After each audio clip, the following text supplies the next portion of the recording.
It's a vibe with five, and you already know this. Yes, ladies and gentlemen, it's Joe Bear, and we are back here on Vibe with Five. And whoa, what a roller coaster weekend it has been for some teams. You got to hear myself, Stephen Howson. Hope you're right, mate. So you're in London yesterday. Rio Ferdinand, fresh from a victory. And of course, the host for the flagship show on Five, Mr. Ashley Williams. Obviously, Manchester United make it through to the FA Cup final. We did a brilliant Matchday 360 vlog piece. So please make sure you check it out. We were also at the Chelsea game on a Saturday. Right in the house. How you doing, man? Right. Oh my God! Ireland to win it. Take us to the final, Hoyland. Rasmus Højlund. No!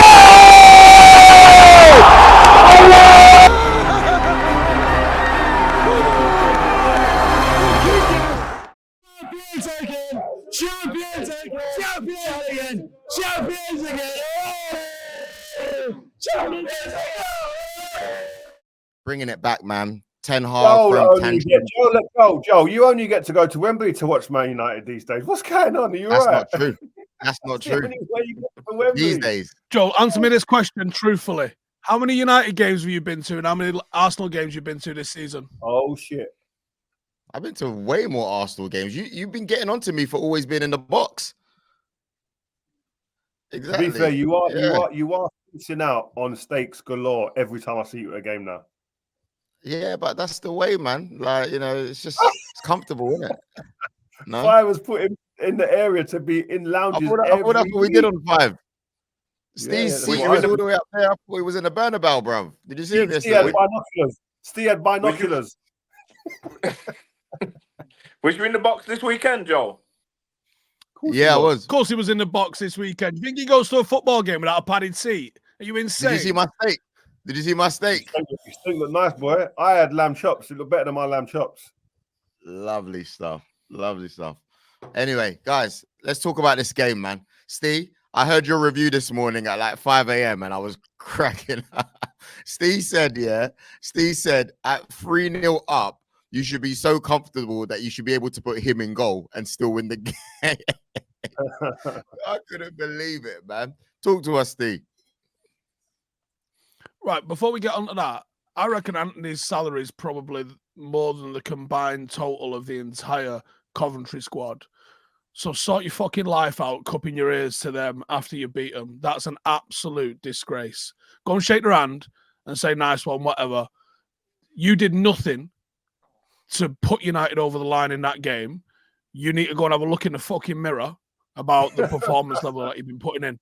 But you ain't on your own, because I would say, outside of Mainu and Onana yesterday, every single one of them United players needs to make a case to the supporters and the management why they need to be kept around for next season, because it was a fucking shit show from the absolute lot of them. Like, I don't think the Ten Hag subs were good. I don't think he did anything to sort of tighten the game up. But when you're 3-0 up with 20 minutes to go, I would expect Manchester United players, no matter how many positions they're playing out of, no matter what 11 it is, no matter whether it's your debut or your 900th game, that you can see a 3-0 lead out without fucking it up the way we did.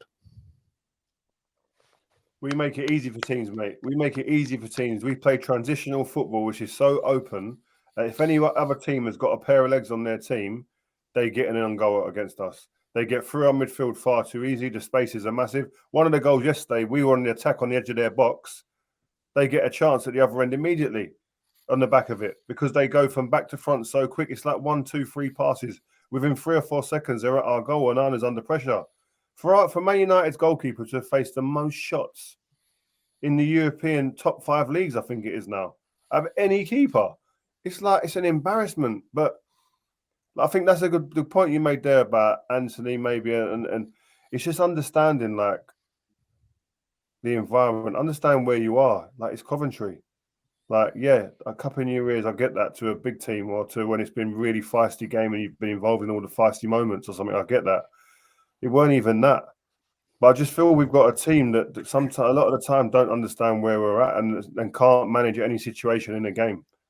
You'd think that listen, we've all been there. We've let big goal leads slip. But you need some sort of management. Ash, you was a captain, man. I know in your teams that things like that might have happened, but more times you'd be sitting there going, listen, oi, sit in now. Fullbacks, stay tight in this. Just tuck in a little bit. One of the centre midfielders, you don't go nowhere. Stay 10 yards away from me, and we'll just see this out now because we ain't going to get embarrassed. We had 4 ahead of the ball in the last 20. I know. And then when they scored the first one, we still had 4 in front of the ball. Bruno on the free forwards. Not one point did they say, all right, let's you lot tuck into midfield now and let's batten it down a little bit and just see the game out. Not once. But I think it was maybe the first game of the season or the second, Wolves. and he played Wolves. Remember that First? one? Yeah, Same story. You know, look like prime time Mbappe, bro. This is why I don't understand how it's still happening. And then, like you say, and then it might be a tactical situation from the manager, but surely as a player and especially as a centre back, like you said, you're just pulling everyone in around you and saying they're like, just shut up shop. And to go back to the Antony point, remember I played in a League Cup final against Bradford, which isn't the same because they wasn't in the Championship, but the last thing that we would have done would be to celebrate like that, like, because it's so disrespectful. Like, I don't understand how you've not got the awareness in that situation to just say well done and shake everyone's hand. What? Rio, I put you on the pitch, you're wearing the armband. United have just scraped through against Coventry in that manner, and you see Antony doing that. I'm sure you're pinning him up against the wall in the changing rooms and going, what the fuck was that? Am I right? You'd like to see him doing it, and then telling him straight away, "Oi, don't do that. Like that don't happen. Like fucking, we're lucky to be going through with an embarrassment actually on this pitch." But someone, I think, afterwards, it's hard in the heat of it. If you catch it, timing's got to be perfect for it to all align like that. But I think then I'll be devastated. I'll be embarrassed now if there hasn't been a conversation from one of the senior players like Marcus, who understands United, grew up there. Or a Bruno who's wearing the armband. Harry Maguire's huge experience. One of those guys, Luke Shaw, who's watching on. If one of those guys haven't got hold of Antony and gone, listen, that don't happen here, man. Listen, like who's got a clean copybook, though, Rio? Who can go and pull someone aside and they don't get a what about? Yeah, but you don't need to have one of those, Steve. Like, listen, I weren't never perfect. I had misdemeanors. I'd done loads of stuff wrong. I was at war with fans at times at United about signing a contract. I got banned and stuff like that. So, but it's all about like what's the DNA of this football club? If there's a clear DNA, a clear culture set at the football club, then we all abide by it, and we all know actually when you've gone below that, you're going to get pulled up and told get back to that. That's the level there. This is where we stay. This is what we're at. This is where Man United are seen, and we try and stay there all the time. People are going to dip off and come off, but there need to be people that pick them back off that and put them back on the line with us, and we're going to keep marching on together. But it doesn't seem to. I don't see the people in there. Listen, I want to sit in an interview with Harry Maguire. I want to see. I've asked him. I want to still keep asking him, and we're going to get him right. But I know timing sometimes are difficult with schedules, but we're going to sort it out. But these are the type of questions that I want to hear because I look at him and think he must be that character, that guy that does that. Do you know what I mean? Or if it's not him, who is it? Because that's what Ash, in your change rooms, if shit was going wrong, it ain't just you, I'm sure, that's shouting and calling the odds because you're wearing the armband. There's probably a little crew, 3 or 4 of yous that are doing it. It's never, I don't know, one change room, it's just one person led everything. Because there's normally, in most teams, there's like a senior management team, isn't there? So there's the captain, vice captain, then you've probably got 2 or 3 others. Because if it's just the captain, in my experience, what's going to happen is you're going to tell someone that's not how we act, whatever it might be. They're going to come back at you. It's going to end up in an altercation of some sort. When it's 4 or 5 of you, the person that's acted like that has to just be quiet and just take it, because we're saying as a club or as a collective group of people and staff, we don't want to act in that kind of manner. So I agree with you. It must have happened. And if it hasn't happened or if it doesn't happen, I'll be surprised. Or are you surprised? Because the evidence is on the pitch, Ash, that shit ain't happening. Yeah, but I think that's a little bit different. it's even like that. Sorry, Ash, to cut you, but it's even like, I mean, I hate even calling it out, but see Garnacho's tweet the other day, or he liked a tweet or a message the other day, and it was like distasteful, and it shouldn't be liked in public, even if he does agree with it.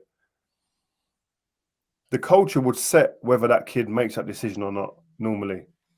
Like, and if he does make that wrong decision or that's deemed the wrong decision, then is there anyone in the change room grabbing him and go, "Hey, don't ever let me catch you doing that again"? Because that ain't, you don't do that. We don't associate with that. That's wrong. If you think like that, go and speak to the manager face to face. Don't be doing it snide, liking little things here and there. But is this shit going on? And I think that's where Ineos, it's a huge moment. We saw Jason Wilcox at the game yesterday. He's coming. Dan Ashworth's probably going to come in soon. They've cleared the decks at the top. They've got to clear the decks at the bottom now with the players. The players have proved for too long there's too many players in there that ain't good enough, don't know what it means to be a Man United player. There hasn't been a culture that's been set for them, I don't think, enough, that they're adhering to. And there needs to be a new DNA set, and the reset starts at the top with the new people that have come in, with the Dan Ashworths, the Jason Wilcox, etc.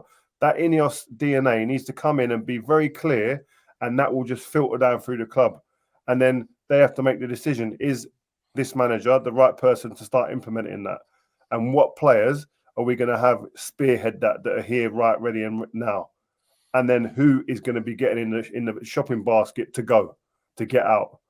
Because there's going to be a lot of them. Another thing that annoys me is you sometimes hear like people saying, "Oh, always ex-Man United players have something to say," etc., etc. So in my lifetime, the culture of Man United was so legendary, not even being inside the club, but you knew exactly what it was. So imagine you've built up, or you've added to the way that the history of this unbelievable football club and the players before, like your generation, Rio, and then now you're seeing, my melon be gone, like, about Antony cupping his ears and the performances. So yeah, I would have something to say. That I think that's why ex-Manchester United players have so much to say, because you worked so hard to continue what the teams before you did, and now you're just seeing it all just crumble down around you. But also because it's the biggest club in the country. So the news that goes around Man United, they're going to want voices and the people that played before to have opinions. It's our job. We love doing what we do here with Five. We love the shows that we have here. We love doing the stuff on TNT, etc. We're going to talk about it. So it's part of the game now, especially like before you had Match of the Day and that's it, and St. Greavesy, that's it. And then you had Richard Keys and Andy Gray. They were, now you times that by 100. And people that didn't play the game and more. The people that are talking about Manchester United, the ex-players, don't dismiss them as just ex-players. Some lads that walked in the building, played 15 minutes and then fucked off. Rio wore the armband, right? I give him some slap on here, but Rio wore an armband on a night we won a European Cup, right? Bobby Charlton pulled him aside and told him how important this is at the end of the thingy. He gets to say what he wants, right? Who else is it that gives lip about United? Roy Keane. Roy Keane can say what the fuck he wants about Manchester United because he helped build it to where it is. And who's the other two? Gary Neville and Paul Scholes. Guess what? They get to say whatever the fuck they want about Manchester United, because the reason Manchester United is there is partly because of what Paul did. So, like, if Jonathan Greening's out here saying some stuff, then, all right, I think maybe some people might want to question what they're saying. But when it's absolute legends of the club and legends of the game, like, we're not going to fucking chat back to them. If they're saying this isn't what Manchester United is and the standards have to be higher, well, then that is just the fucking gospel. Fucking get your standards out the gutter and improve them. And you know what as well?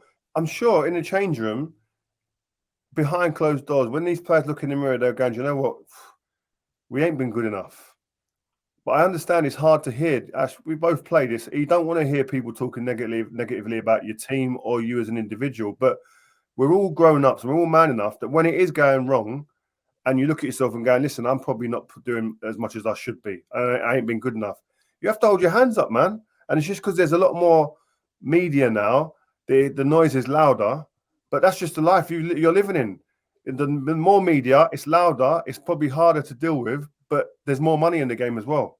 So it's one of those. It's a balance. I'm not saying it's right or wrong, but there's like, for every negative, there is a positive as well. And it's just, you unfortunately, these guys have got to deal with it. But I think when you talk about ex-players talking about the game, it's not from a position of vindictiveness or jealousy or being spiteful. It's just we want the team to do better. We're saying what we see. How can it improve?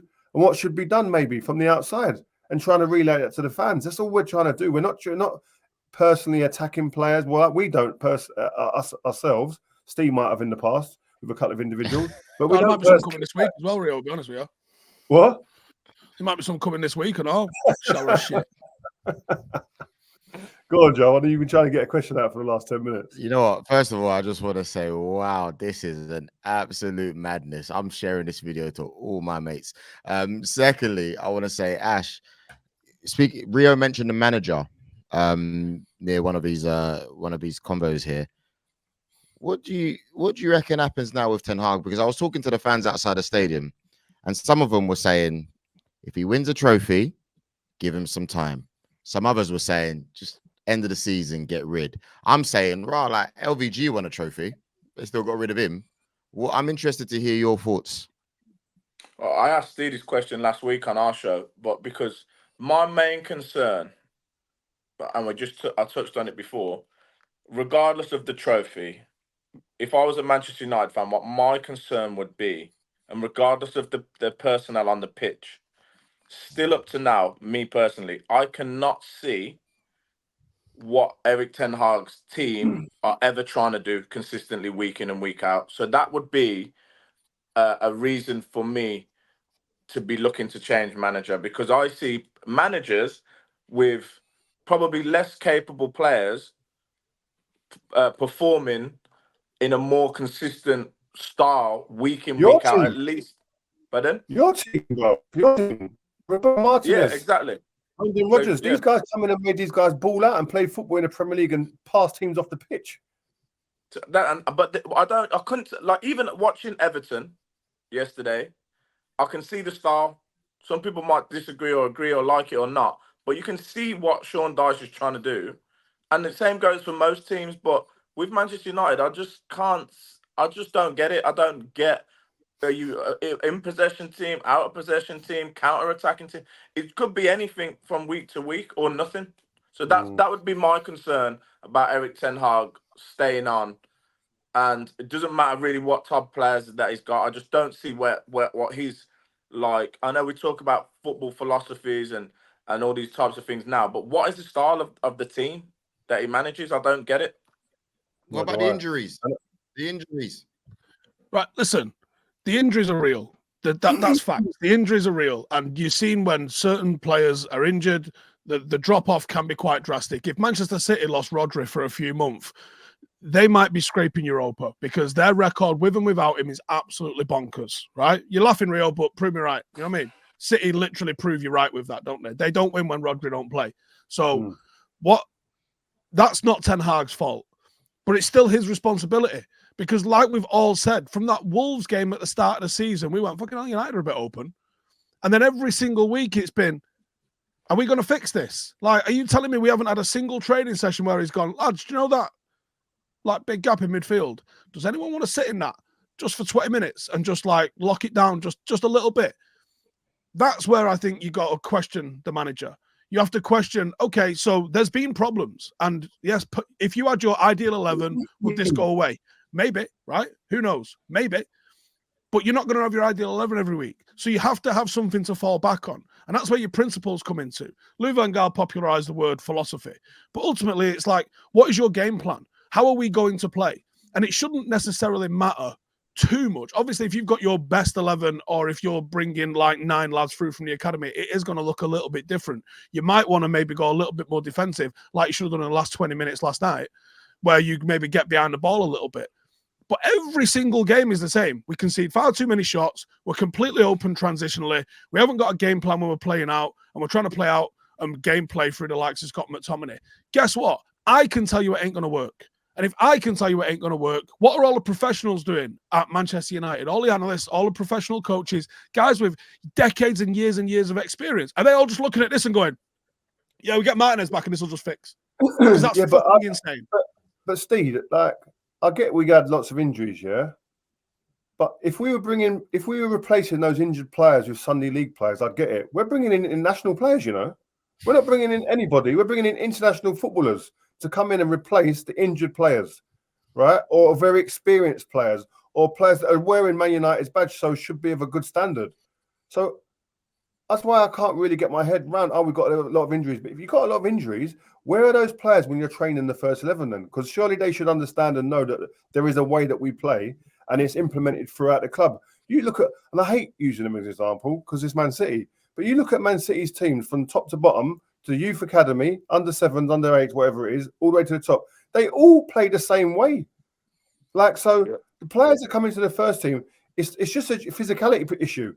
Because the identification of the performance and the way that they play and the position, what the position demands, is the same from top to bottom. So all the problem they've got to adjust to is the speed of it and the physicality. Do you know what I mean? It's just like, so it makes that transition from age groups and from team to team so different. But I don't see that, man. You know, that excuse about injuries, I take it to a certain point. But like I said, if we're talking like Darlington having 10 injuries to their best players, I know they're bringing in the drop-off's going to be massive because their resources are so low, right? But this is Man United. Surely the resources of your 25 players, the ones that come in, ain't going to be that big a drop-off. But if there was injuries, if there's a problem that's existed for the entire season, there's like a couple that really stand out. And the gap in the transition where people just walk through us and the sheer number of shots that we concede. If you'd have gone, look, there's injuries, so you can't necessarily do what you want to do without the ball, then you should still be better without the ball. Like, you should still have a structure where you go, no, we need, +1 in the back line. The midfield has to be, 10 meters away from it, and then the forward has, there has to be a structure to how you play. There has to be. And if you'd have gone, the start of the season, we played like this, then we got injuries, and this issue came up, and then we fixed that issue by maybe being a little bit more, less adventurous with the ball, but it's not. It's just gone, we've been like this all year and like this all year. We should have just adapted and become a counter-attacking team and said, we've got too many injuries to play any other way. Boom. He probably would have been guaranteed his job next year on that basis because he wouldn't have been open, wouldn't have conceded as many shots, and we wouldn't have lost as many games, I'm sure. But it's difficult. His win rate's still the best ever at United. What? His win rate's still the best ever at United. Yeah, but it doesn't tell the whole story. Go away with the stats, man. Go away with the stats. I have never had my favorite team on the pitch for 18 months. Only one time against Man City at home last season. In all other games, there has been an injury aspect. 67 cases of injuries. That's football, man. That's life as a football manager, surely. What are we doing in training?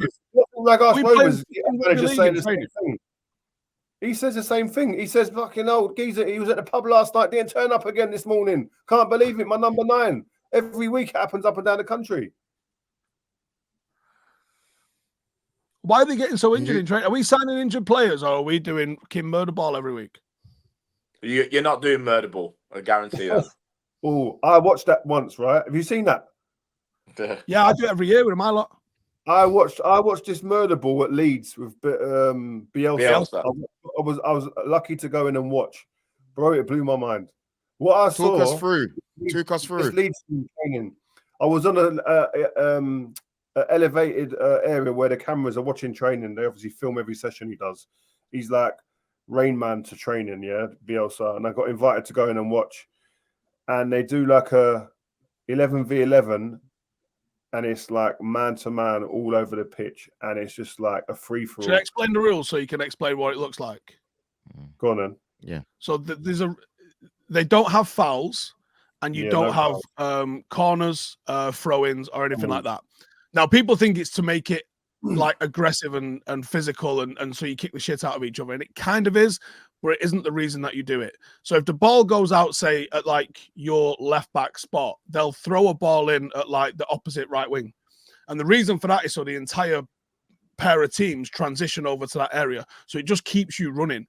And there's no fouls because then you don't get the rest of the foul. And there's no set plays, so you don't get the rest of the set play. It's just constantly, anytime the ball goes out of play, another ball is thrown in a different area of the pitch. And it's to keep the intensity. How long did he play for? It's about 7 or 8 minutes.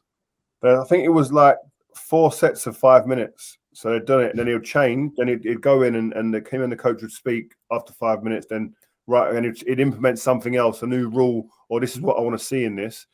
But I was talking to some of the guys there, and they were saying like the intensity that we train at and we play these games at all the time in training means come game time, games are easy physically. They're nowhere near as hard as training. So just on the physicality level, it's so hard. And actually, remember what you played. To go into training and someone say you're going to work at 100% every day, no. I need a down day. In the week, in the 4-day build up to a game, you wouldn't really ever get to 100%. I don't think in any of the days. No, because you're trying to manage the recovery as well as the preparation. So you're recovering from one game, preparing for the other. But that Murderball, but the only downside to that was I think that Leeds, you would always know they was gonna kind of fall away at some point in the season because they were so fatigued. No, not. Up next, anyway, Man City. We're talking like this, yeah. We're talking like this. And Man United have got to a final, by the way. Got to a final. We're literally in the final. Third one. We got Man City. If we win this final, do you keep him? Do you keep Ten Hag? I don't think we even need to answer that question. I'm going to be honest with both of you two guys. I don't think you win the final. So it's like we're just speaking hypothetically right now. Get Ash off the show right now. I'm just being honest, man. You got a point. Rio, are you confident going into this final, or are you delulu like an Arsenal fan? You can't feel confident about this. No, not a chance. Not at all. That's why I don't think we even properly celebrated going through yesterday, because it was kind of like, yeah, oh, fuck. Hang on. Joel, what's in your hand? I know. He's spinning something in his hand. I'm waiting for our section. Is this a plastic cigar? It's my finger. Man. City up next. To be fair, let's quickly move on to them. They were knackered. They were tired. They still beat Chelsea. Chelsea should have won the game. Nicolas Jackson with chances. I just don't know what's going on with that Chelsea team. Cole Palmer, if he's not scoring, game's done for Chelsea. Did you guys watch it? Yeah. Do you want some truth bombs? Go on. Why is VAR not giving that to Jack Grealish when it's the exact same for us? 24 hours difference, right? No one's talking about Pep. What Pep did was came out and go, let me talk all sorts of shit, and then everyone's going to forget that we should have given a penalty away. And that's exactly what happened. So he came out and waffled a load of old bollocks about, oh, my players are tired. Listen, Baldy, you have got the biggest squad, the most expensively assembled squad. You're supposedly the greatest fucking manager that's ever walked the touchline, and your players are tired at it. How about lose some fucking games, you bore? And then you don't have to play as many, innit? Steve, those players, they were definitely tired from Wednesday. I can't lie. Like, you could see it in them. You could definitely see it in them. It was out of order. It was out of order.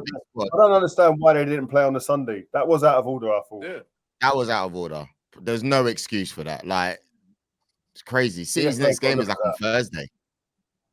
So, yeah. They should have played. Jason only got a big old rest ahead of Thursday. What are you moaning at? Kid hell.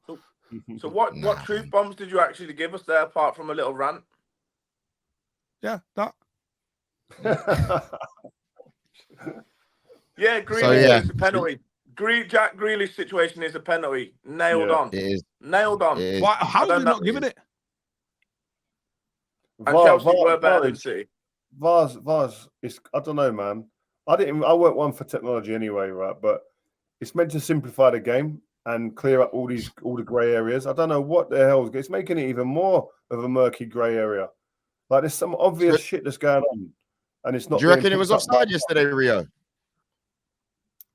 Them ones, you just got to go with the technology. The technology can't lie, can it? It's either it is or it isn't. It's quite black and white normally with them things, yeah. But handballs or tackles, the Saka one against Bayern Munich, the penalty there. Like, at least let the referee go to the monitor and look at it. He's in the game. Let him go and look at it. Like, I don't understand. The Grealish one yesterday was a joke. I mean, on Saturday was a joke. It's definitely a pen. Yeah. I think the Coventry one, I'll be honest with you, what's the spirit of the offside rule? It's an unfair advantage. There was no unfair advantage. He was level. The goal should have stood, as far as I'm concerned. Fat lines for all. That's what we should have. Can I ask a question? Does Nicolas Jackson become good in terms of his finishing? Are we like see? No, I see shaking heads. Like, you think that's it? He just can't finish. That's it. You change aspects of your game, yeah. But if normally finishers, they're just born, man. They just always been able to score goals in a certain way. Like Jermaine Defoe didn't just become a great finisher. Do you know what I mean? Michael Owen didn't become a great finisher and always score loads and loads of goals and they were always clean with their finishing. Jackson might have scored goals throughout his days growing up as a player, but I don't think I could ever imagine have been a clean finisher. He's not. He does score scruffy goals and it ricochets to him sometimes off him or whatever, but he's always gets in the right. He's always going to get chances, I think, because he actually moves well. But in terms of finishing, he's not a clean. He's always going to miss chances. He's going to miss his man. He's a winger to me. I don't think he's a winger. I think I think Ash. He's a type of striker who'll give you a hard day's work. Be horrible, yeah. But you'd always, when he's going through, you'd think to yourself, if he's even through, he might not score. The keeper might get me out of it or whatever. But yeah, most of the big strikers, they get by you, and you know they're gonna let off. You're almost half turning around and facing the halfway line again because you know he's not one of those. I felt sorry for him in the game because he looked that uncomfortable when he was getting in. It was like me in one-on-one. And I don't know what I'm gonna do, because I'm never in that situation. Like you wouldn't. Most strikers live for that. They just live get me in one-on-one and it's over. And I felt like he got to the point where he was a bit like, I hope I don't get another one of these. I hope I don't get another one. And that's the difference between the top players, Ash, isn't it, and the players that are just like underneath that top level. Because the ones that are great, I saw a good clip the other day on Vinicius Junior and Mbappe.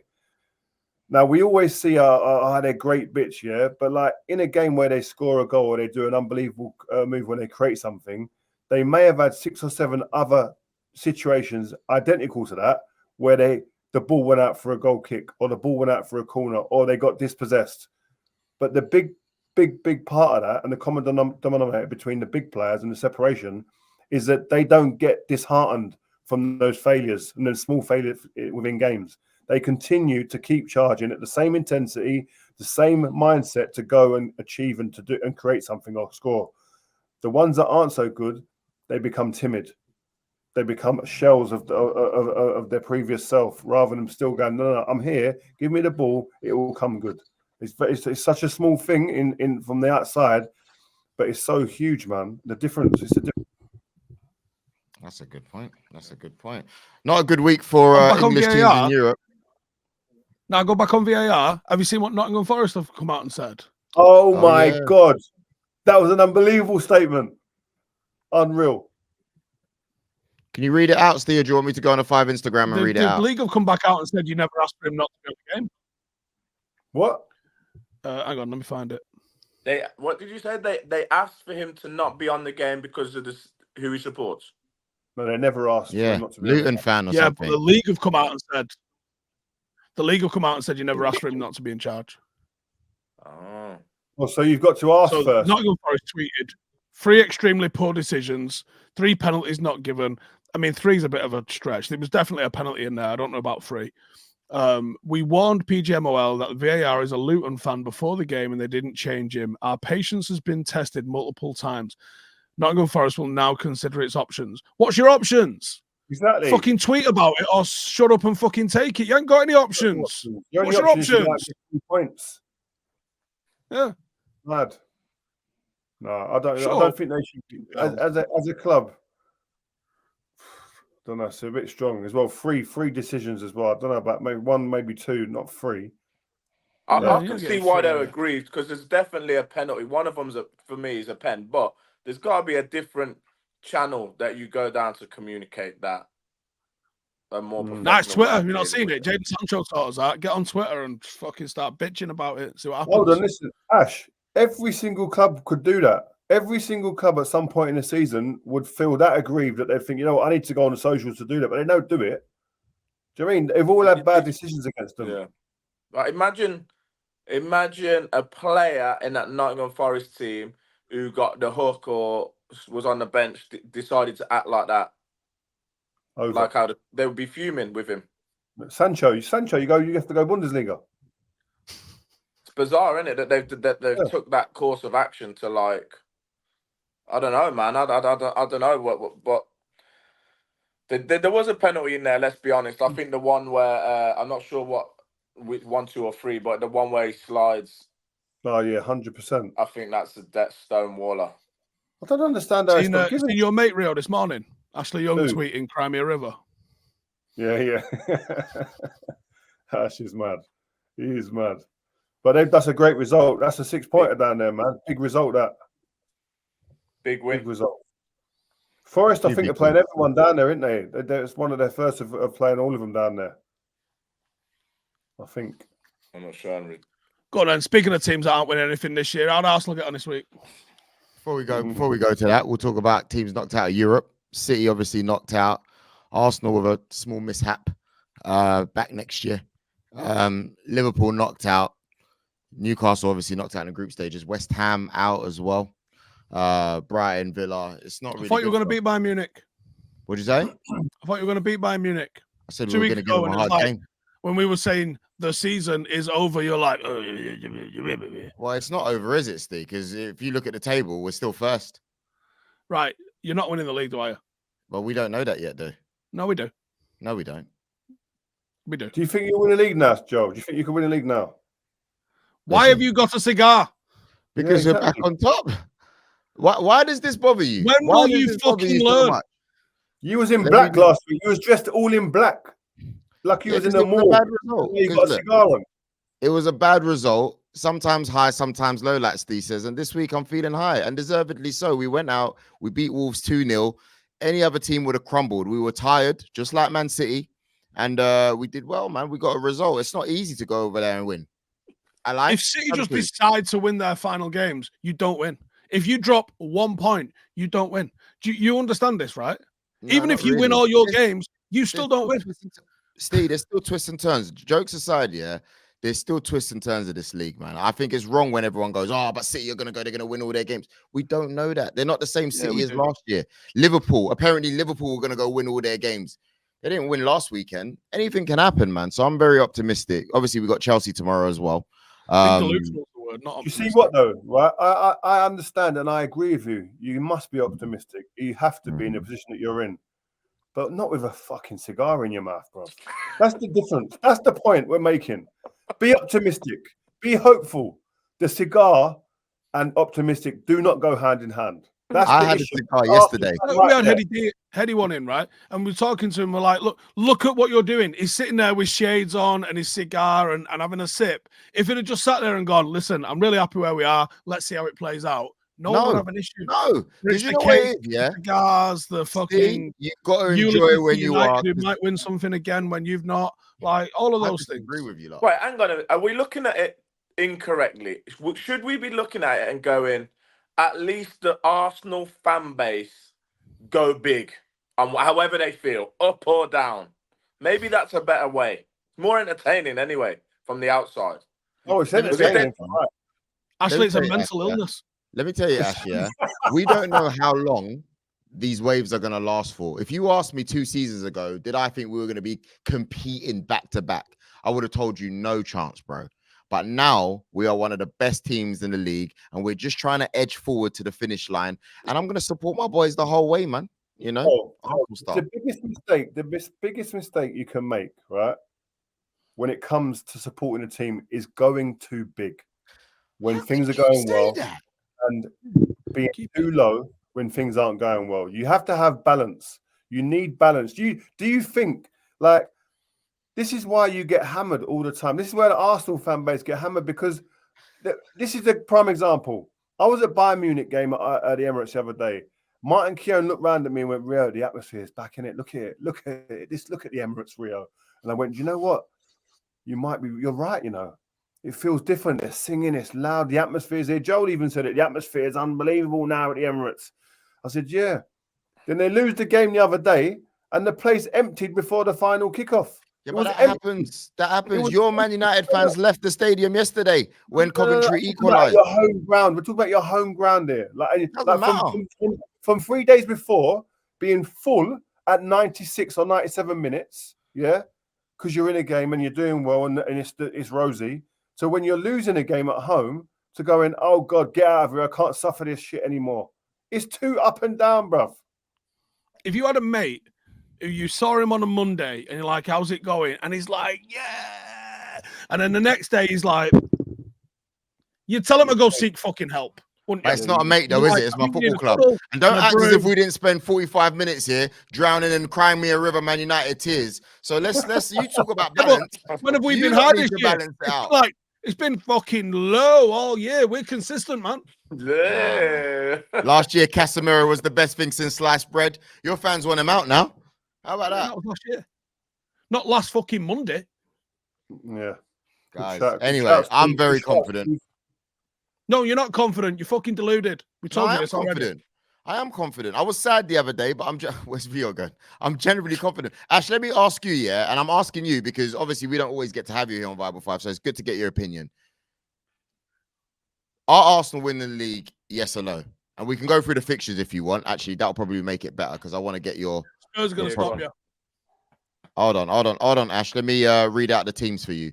Chelsea tomorrow. Arsenal versus Chelsea. What do you reckon? Where's it at? Emirates. Yeah, they win that. Yeah. Tottenham Arsenal on Sunday. That is at White Hart Lane. I can't call that.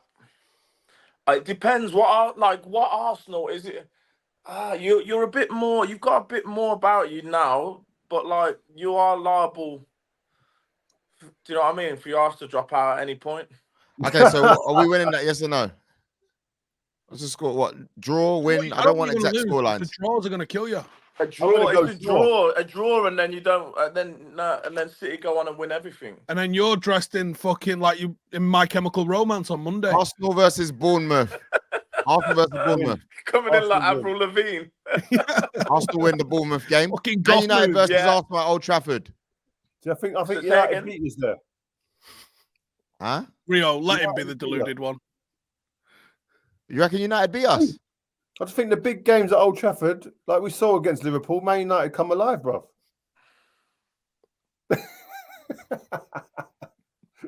Arsenal, Everton. That's your team, Ash. Arsenal.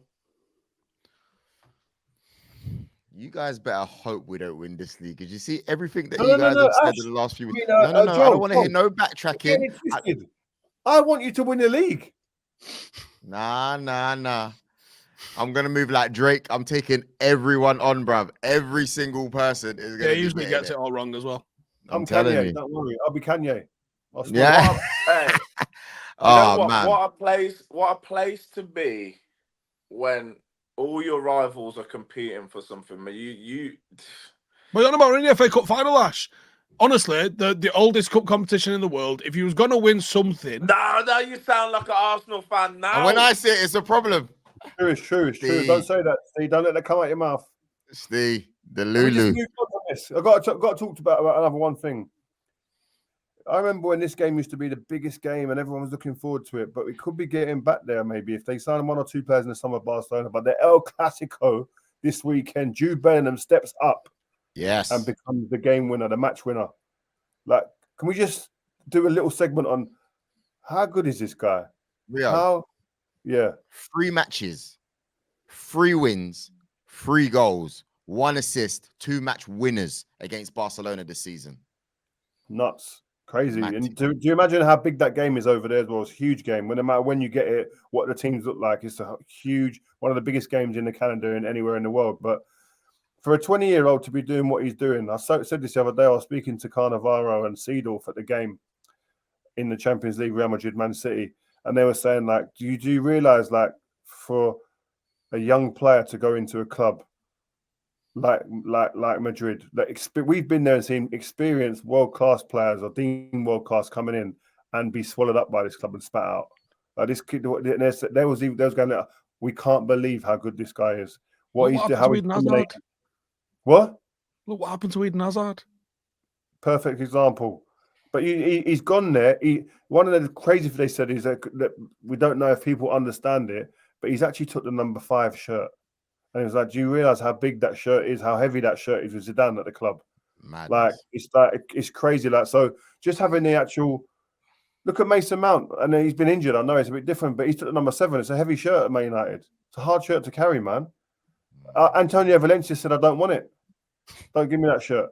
Like, there's certain shirts that carry more weight than any shirt. Used to be the number 10 shirt, but number 5 at Real Madrid is a huge number. And to then go there and put the team on his back like he's done this season. That's what's mad. That is what's mad. When you go through the team, you look at the other young players they've got, world-class players, going to midfielders.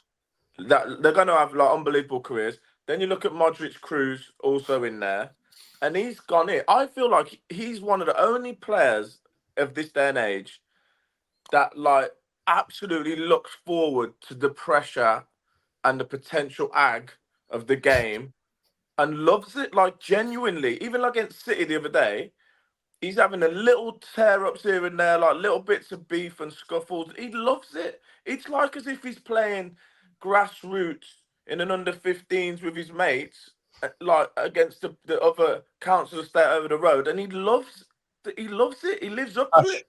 He walked out the other day. We're doing the show for TNT at the game, right? So we're an hour before the game starts, we've got the show, and all that we hear the Real Madrid team have turned up. A couple of players walk out. He walks out on his own and just walks out the tunnel straight across the pitch to the other end, and you could see him just smelling it. Yeah. Where some people are going out and going, "Oh my God, this is such a big stadium. The pitch looks a bit, oh no, look, have I got the right bit?" They're worried about different little stupid things or questioning things. Like, oh, this kid is going out and going, "Yep, this is my stage. I was born to be here." They're not ready for what I'm going to serve up. And listen, he didn't play magnificently well. He worked his socks off. But in one of the goals, the touch he had for the goal was unreal. Like, there's a moment in the game that he just comes alive and produces something that is out of the ordinary. And it just... Sorry. Go on. No, I was just going to say, I think the way he plays is such a lesson, right? And this isn't... I'm not taking anything away from his ability. But when the games are... Like, even the Manchester City game, he's not that involved in it. But he keeps himself involved by working so hard. It looks like he's always mouthing, and like he's just so present in the game that he's in it. Whereas you see other players, especially the younger ones, they can stand out on a wing somewhere. It's like, I'm not getting the ball, I ain't got my touches, I feel detached from the game. Where he's Saka, like, I'm going to stay in it.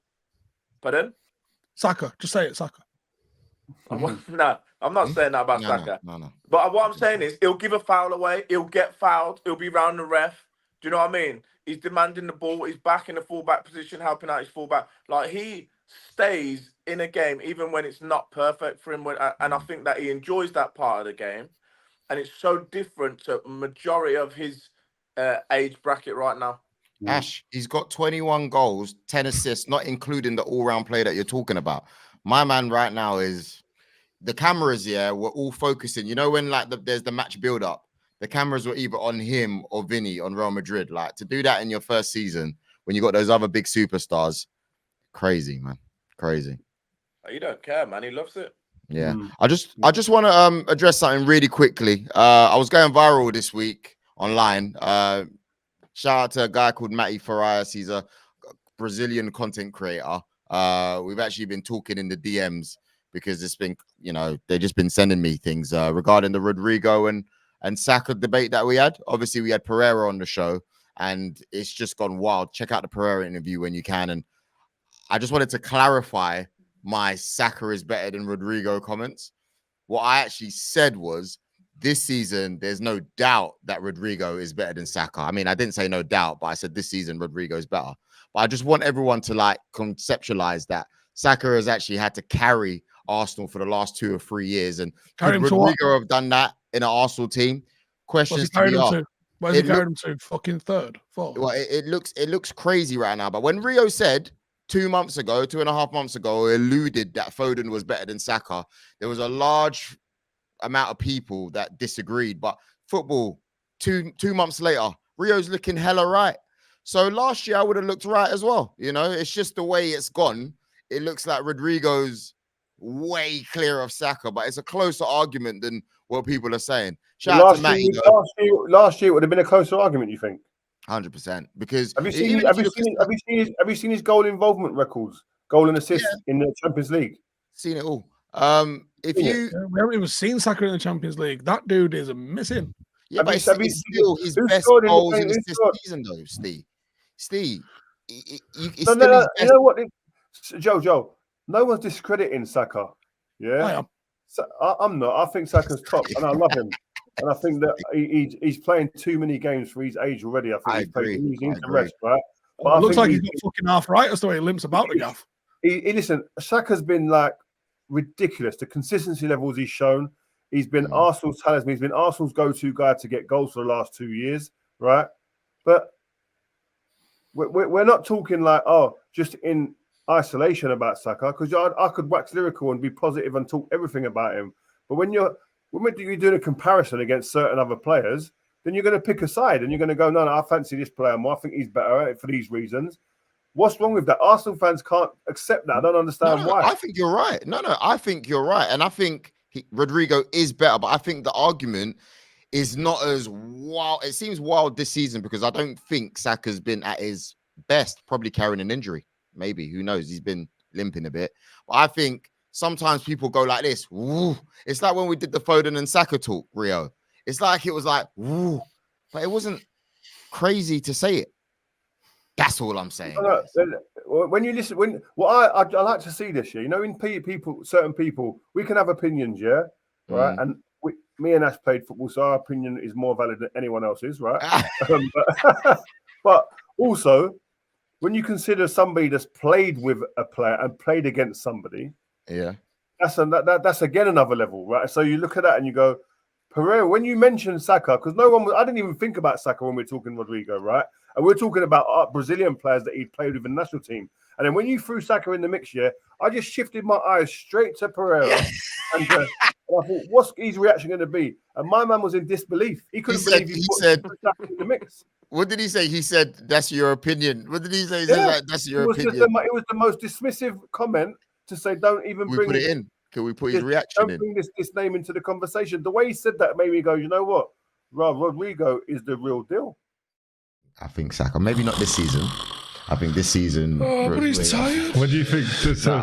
No, he's not better. No. Rodrygo? I think from Real Madrid. You're talking. There's only one, right? There's only one that we're talking about here. No, Rodrygo is good. He's the real, because he respects Saka and he said Saka's a top player, but he said Rodrygo different. That's what he said. And that's fair. I'm just saying, if you look at a year ago, Casemiro and Partey was the biggest argument going.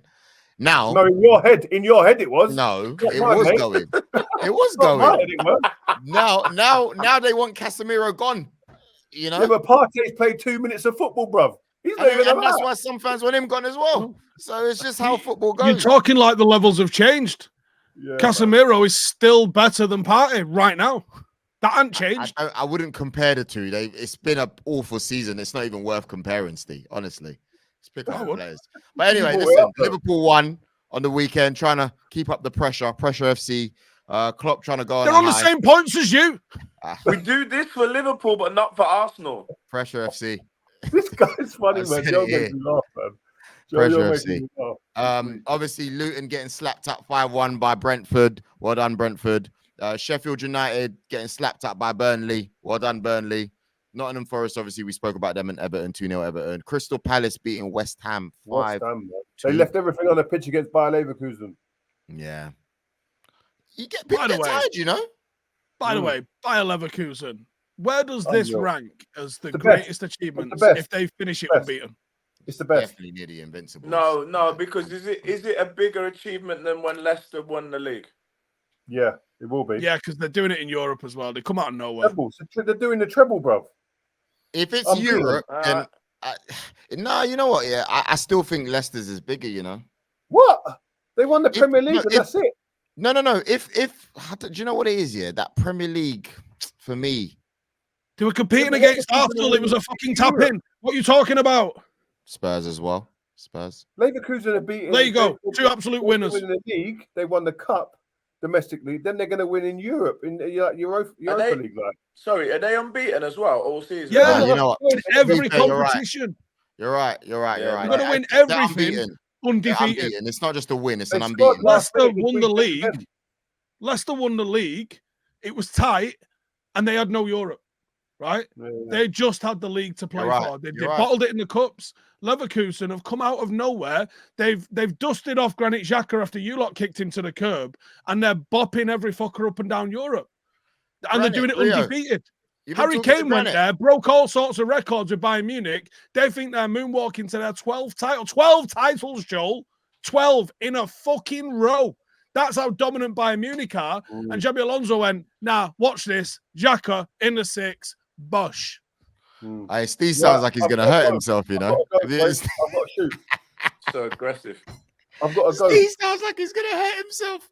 Oh, man. You're right. Rio, have you been speaking to Xhaka before we go? Yeah, he's coming on. We've got to get him on. Him and Frimpong. So we'll try and get him on before the season's finished. Let's celebrate, man. Let him enjoy it. Big. You know what? I'm going to leave you guys. Obviously, Villa beating Bournemouth 3-1. Good old Villa. I'm going to leave you guys. I hope you guys have a great week. And I'll give you guys a message once we beat Chelsea. Ash, thanks for coming on. Where can they find you on 5, please? Find us at Heads Gone. Drops every Friday, and it is the flagship show. And this is a good one. This one's not bad as well. But our one on Friday with me and Steve is interesting, to say the least. If you want to find out about octopuses in the water and antelopes and things like that and Martians, that's the show. And you throw football last week. Don't come on Friday looking for football tactical analysis. It's not happening. Nah. Good, I love it. Man. Good show. Thank you very much, guys. And we will be back. Me, guys. Top See man. you soon.